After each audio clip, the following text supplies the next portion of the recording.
Well, good morning, everyone. Let me say how proud I am to be here today with these extraordinary leaders. And I echo the words that they've spoken this morning. I especially want to thank Senator Kerry for all he has done to bring us to this point.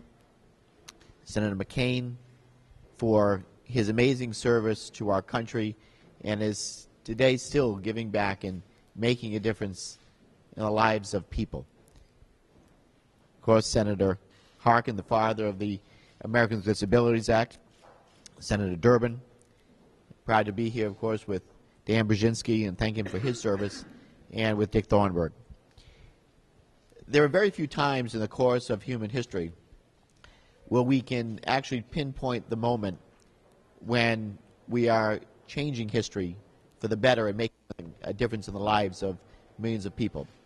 I believe that this is one of those times. Today, we have an opportunity to show bipartisan unity and international leadership on an important human rights issue.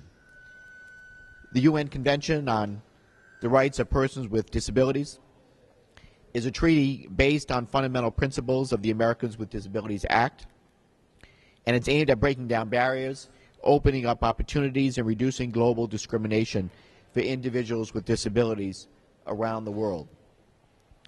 As a member of the United States House of Representatives, as the co-chair of the Bipartisan Disabilities Caucus, and as someone who has lived with the challenges of a disability for over 30 years, both before and after the passage of the Americans with Disabilities Act in 1990, I can tell you that I have experienced firsthand the profound changes that this law has affected within our society. And I can say with a great degree of certainty that without the protections and accommodations afforded by the ADA, I would not be where I am today. One of the more vivid examples that I can give is when I attended college back in 1983. Accessibility was not yet a civil right or really an issue of even consideration. So this would ultimately affect where I received my own education, because Rhode Island College was my only school of choice that could provide both the academic opportunities and physical accessibility that I required. Today, students don't have to choose between the two. It's a whole new world.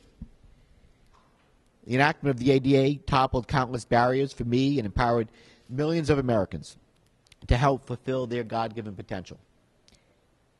Free from the physical obstacles and from social discrimination.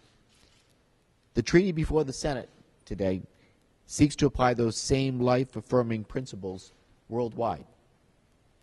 So frankly, I have to say that I'm deeply troubled by the obstruction promoted by some special interest groups that have used specious arguments to oppose this treaty, effectively preventing people with disabilities from around the world from having the same opportunities that we have here in America.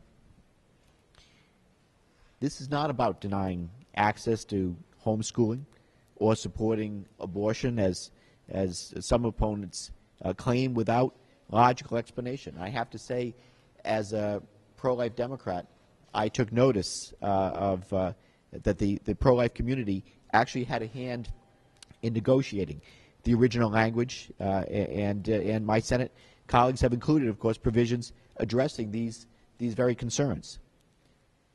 Now, I have long said that people with disabilities are America's greatest untapped resource, and the same is true across the globe.